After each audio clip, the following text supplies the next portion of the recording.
నమస్తే. నేను మీ యాదమూరి శేఖర్. మీరు చూస్తున్నారు ధర్మచక్రం న్యూస్. నీట్ పరీక్ష అయిపోయింది. రిజల్ట్స్ రావడానికి సమయం పడుతుంది. ఆ రిజల్ట్స్‌తో పని లేదు.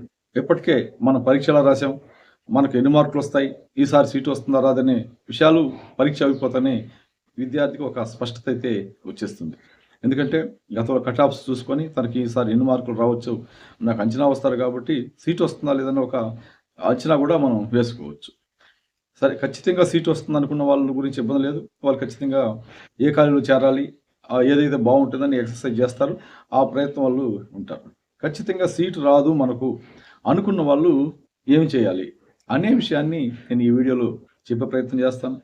విద్యార్థులు చూడండి, వాళ్ళ తల్లిదండ్రులు కూడా ఈ వీడియోని చూడండి. ఎందుకంటే ఇది ఇద్దరు సంబంధించిన విషయం. కేవలం విద్యార్థులకే కాదు, వాళ్ళ తల్లిదండ్రులతో కూడా ముడిన విషయం కాబట్టి దీన్ని నీట్ రాసిన విద్యార్థులు వాళ్ళ తల్లిదండ్రులు కూడా చూడండి. అదేవిధంగా నీటికి సంబంధించిన ఏ చిన్న సమాచారం వివరంగా సరళంగా తెలుసుకోవాలంటే మాత్రం దయచేసి నా ఛానల్ను సబ్స్క్రైబ్ చేసుకోండి. ఇక అసలు విషయంలోకి వద్దాం. ఈసారి సీటు రాదని స్పష్టంగా కన్ఫామ్గా తెలిసిన వాళ్ళు ఏం చేయాలి?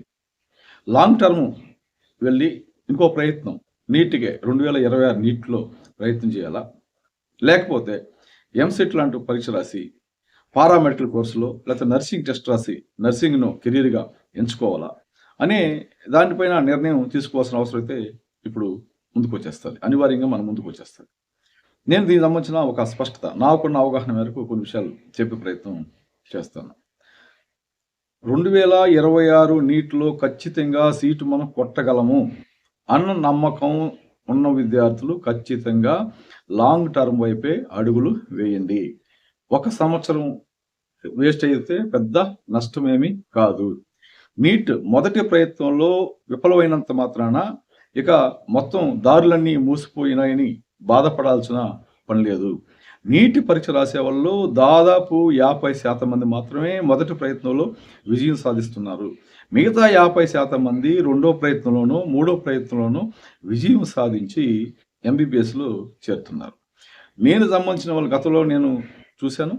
దాదాపు 4 అటెంప్ట్లో 5 అటెంప్ట్లో సీట్లు తెచ్చుకున్న వాళ్ళు కూడా ఎంబీబీఎస్లో చేరిన వాళ్ళు కూడా ఉన్నారు.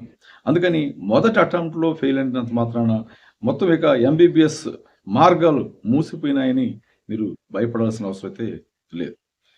ఇంకా విషయం చెప్పదలుచుకుంటే ఒక బార్డర్లో మీ కట్ ఆఫ్ 500 అనుకోండి, మీరు 455 లేకపోతే 500కు వచ్చి 500 దగ్గరకు వచ్చి మీరు మిస్ అయ్యారనుకోండి, అలాంటి వాళ్ళు 2026లో ఇంకా అద్భుతమైన సీటు, ఈసారి ప్రభుత్వ సీటు అంటే ఫ్రీ సీటు తెచ్చుకోవడానికే ఇబ్బంది పడి ఆ మార్కులు కాడ నిలిచిపోయినారనుకోండి, వచ్చే 2026 నీటి నాటికి ఏ ఎయిమ్స్లోనో ఏ జిప్మర్లోనో అలా కాకపోతే ఆయా రాష్ట్రాల్లో చాలా ప్రముఖంగా ఉన్న పెద్ద పెద్ద కాలేజీల్లోనూ మన ఆంధ్రప్రదేశ్ తెలంగాణకు వస్తే ఉస్మానియాలోనూ అయితే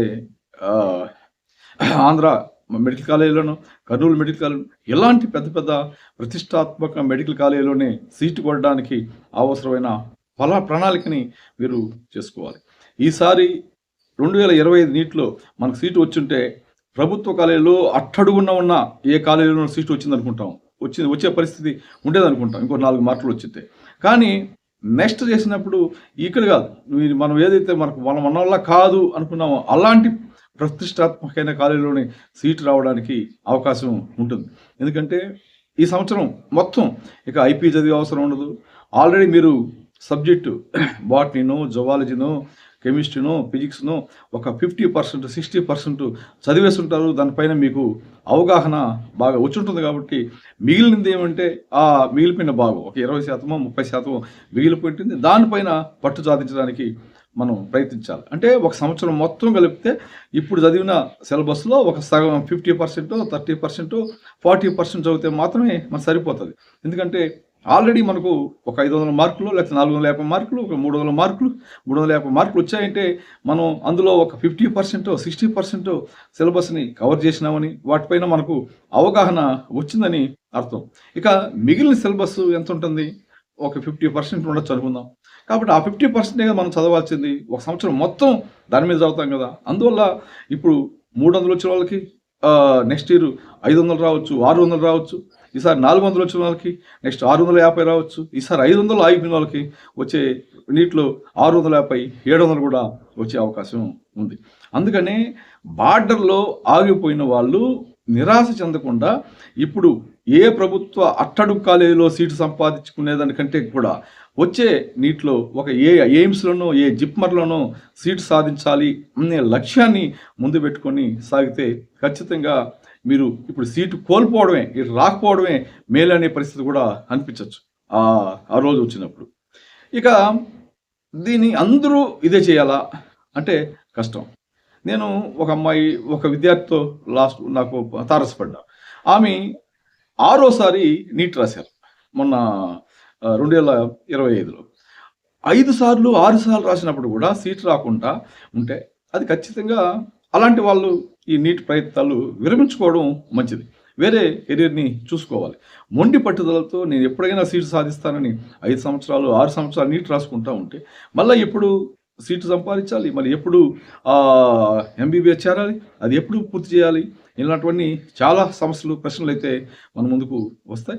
అందుకని మీ గురించి మీకు అంచనా ఉండాలి, మీ శక్తి సామర్థ్యాలపైన మీకు అవగాహన ఉండాలి. మనం సీటు సంపాదించగలమా, ఒకసారి రెండోసారి ప్రయత్నం చేస్తే మనం సీటు సంపాదించగలుగుతామా లేదా మనం చేరుకోగలుగుతాం లేదా, మనకు ఆ శక్తి సామర్థ్యాలు ఉండాలి లేదనే విషయం విద్యార్థికి ఉండాలి. అదేవిధంగా తల్లిదండ్రులు కూడా ఉండాలి. ఎటు గుడ్డిగా అందరూ చదువుతున్నారు కాబట్టి మా అబ్బాయి కూడా ఎంబీబీఎస్ చదవాలి, మా అమ్మాయి కూడా ఎంబీబీఎస్ చదవాలి అని రెండోసారి, మూడోసారి, 4వసారి నీట్ రాయించడం వల్ల ఉపయోగం అయితే ఉండదు. అందుకని బేసిక్గా ఆ విద్యార్థుల శక్తిని వాళ్ళ స్వీగా సొంతంగా అంచనా వేసుకోవాలి, తల్లిదండ్రులు కూడా అంచనా వేయాలి.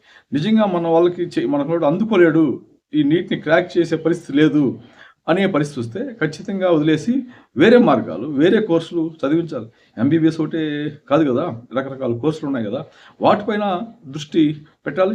కనీసం డిగ్రీ చదివించవచ్చు కదా, డిగ్రీ చదివితే ఏదో ఒక విధంగా సెటిల్ అవుతారు కదా. ఎంతకాలం ఒక 4 అటెంప్ట్స్ నీటిపైనే పెట్టుకొని దానివల్ల చాలా విలువైన సమయాన్ని వృధా చేసుకోబాకండి. అందుకే మీరు ఇప్పుడు రెండోసారి నీట్ నా ఉద్దేశం అయితే మొదటిసారి పేలితే రెండోసారితోనే ప్రయత్నం ముగించాలి అంతే. 3వసారి దాకా కూడా వెళ్ళకూడదు. మొదటి ప్రయత్నంలో జరగలేదు, రెండో ప్రయత్నంలో అయినా ఖచ్చితంగా సీట్ సంపాదించే పరిస్థితి ఉంటేనే దాని గురించి ఆలోచించాలి తప్ప, లేదు మనం కాదనుకుంటే ఇంకా 3వసారి అనవసరం. రెండోసారికి సీట్ సంపాదించగలగాలి. 3వసారి దాకా 4వసారి దాకా వెళ్ళకూడదు. దానివల్ల మీ విలువైన సమయం వృధా అయిపోతుంది. అందుకనే బేసిక్గా తల్లిదండ్రులైనా విద్యార్థులైనా వాళ్ళ అంచనాకు రావాల్సింది ఏంటంటే ఒక రెండోసారి అయినా మన సీట్ సంపాదించగలుగుతామా లేదా అనేది ఒక అంచనాకి రాగలగాలి. అప్పుడే రెండోసారి అయినా ప్రయత్నం చేయాలి. లేదా మొదటిసారిలోనే ఒక 100 మార్కులు, 150 మార్కులు లేదా 200 మార్కుల్లోపు వచ్చి వాళ్ళు కూడా అంత తక్కువ మార్కులు వచ్చిన వాళ్ళు కూడా నేను రెండో ప్రయత్నం చేస్తాను అనుకోవడం చాలా కష్టం అవుతుంది. అంత తేలికేం కాదు.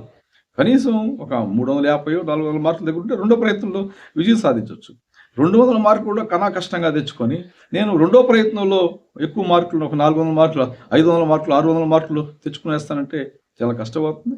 అందుకనే నేను చెప్పేది ఏంటంటే ప్రాథమికంగా మనం విద్యార్థులు చదివేటప్పుడు వాళ్ళకి అంచనాకి వచ్చేస్తారు. నేను దీన్ని నీట్ సాధించగలనా లేదా అని ఒక నిర్ణయానికి అయితే వచ్చేస్తారు. కానీ తల్లిదండ్రులే వాళ్ళని ఎక్కువ ఇబ్బంది పెడుతూ ఉంటారు. నువ్వు ఖచ్చితంగా చదవాల్సిందే అని. అలా అక్కడే ఇప్పుడు ఇబ్బంది వస్తుంది. వాళ్ళు తల్లిదండ్రులు చెప్పిన దాన్ని కాదని లేకుండా, వాళ్ళని బాధ పెట్టడం ఇష్టం లేకుండా కాలేజీకి పోతారు, మొక్కుబడికి చదువుతారు. రెండోసారి రాదు, మూడోసారి రాదు, 4వసారి రాదు. అందుకోసమనే నేను పదే చెప్పదలుచుకున్నది ఏంటంటే విద్యార్థి శక్తి సామర్థ్యాలను వాళ్ళు అంచనా వేసుకోవడంతో పాటు తల్లిదండ్రులు కూడా అంచనా వేయాలి. అవసరమైతే అధ్యాపకులతో, వాళ్ళ టీచర్లతో మాట్లాడండి. రెండోసారైనా మా అబ్బాయి నీట్ క్రాక్ చేయగలుగుతాడో లేదా అని ఒక నిర్ణయానికి వచ్చిన తర్వాత చేయలేని పరిస్థితి ఉంటే వాళ్ళపైన మోయలేని భారాన్ని పెట్టబాకండి. వాళ్ళని ఇతర కోర్సుల్లో చేర్పించండి. లేదా చేయగలుగుతాడు అని నమ్ముకుంటే ఖచ్చితంగా వేరే కోర్సులు పోబాకండి. ఖచ్చితంగా ఎంబీబీఎస్ చేర్చండి. ఇంకొక సంవత్సరం వృధా అయినంత మాత్రాన వంపలు మునిగిపోయేదేం లేదు. ఒక్క సంవత్సరం వృధా అయినంత ఏమైపోదు. మొదటి ప్రయత్నంలో ఫెయిల్ అయినంత మాత్రాన ఏం ఇబ్బంది కాదు. రెండో ప్రయత్నం ఖచ్చితంగా అయితే చేయాలి. నేను చెప్పాను కదా అప్పుడే, ఒక 50% ఇప్పుడు దాకా నీట్ రాసి పాస్ అయిన వాళ్ళు ఒక 50% దాకా రెండో ప్రయత్నంలో చేరిన వాళ్ళే. మొదటి ప్రయత్నం చేరిన వాళ్ళు 50% లోపే ఉంటున్నారు. అందువల్ల మన విద్యార్థి, మన అబ్బాయో అమ్మాయో కాదు, మొదటిసారి ప్రయత్నం ఫెయిల్ అయిన వాళ్ళు. ఆ విధంగా చాలామందే ఉంటున్నారు. కాబట్టి శక్తి ఉన్న వాళ్ళు దాన్ని అందుకోగల వాళ్ళని ఖచ్చితంగా రెండో అటెంప్ట్‌కి ప్రయత్నం చేయమని చెప్పండి. వాళ్ళని ప్రోత్సహించండి. ఆ! అంతకు మించి ప్రయత్నాలైతే వద్దు. శక్తి లేదనుకుంటే ఇప్పుడే డ్రాప్ అయ్యి వేరే కోర్సుల్లో చేర్పించడం ఉత్తమం అనేది నా అభిప్రాయం. మీరు కూడా ఒకసారి ఆలోచించండి. ఇంకా 10 మందితో మాట్లాడండి. వాళ్ళ అభిప్రాయాలు కూడా తెలుసుకోండి. ఖచ్చితంగా ఒక మంచి నిర్ణయం అయితే తీసుకోండి. లాంగ్ టర్మ్ చేర్పించడమా? లేదా ఇతర కోర్సులు పారామెడికల్, నర్సింగ్ లాంటి కోర్సుల్లో లేకపోతే డిగ్రీ లాంటి ఛానెల్‌లో చేర్పించి వ ఆ సమ వాళ్ళ సమయం వృధా కాకుండా వాళ్ళ కెరీర్‌ని నిలబెట్టడం అనేది మీ నిర్ణయం తీసుకోవాల్సిన సమయం వచ్చేస్తది. కాబట్టి ఒక జాగ్రత్తగా దీనిపైన ఆలోచించండి. విశ్లేషించుకొని నిర్ణయం తీసుకోండి. నమస్తే. దీనికి సంబంధించి మీకేమైనా అనుమానాలుంటే కింద కామెంట్ బాక్స్‌లో కామెంట్ చేయండి. ఇంకొంచెం వివరాలు ఇంకొచ్చే వీడియోలో మనం మాట్లాడుకునే ప్రయత్నం అయితే చేద్దాం. నమస్తే.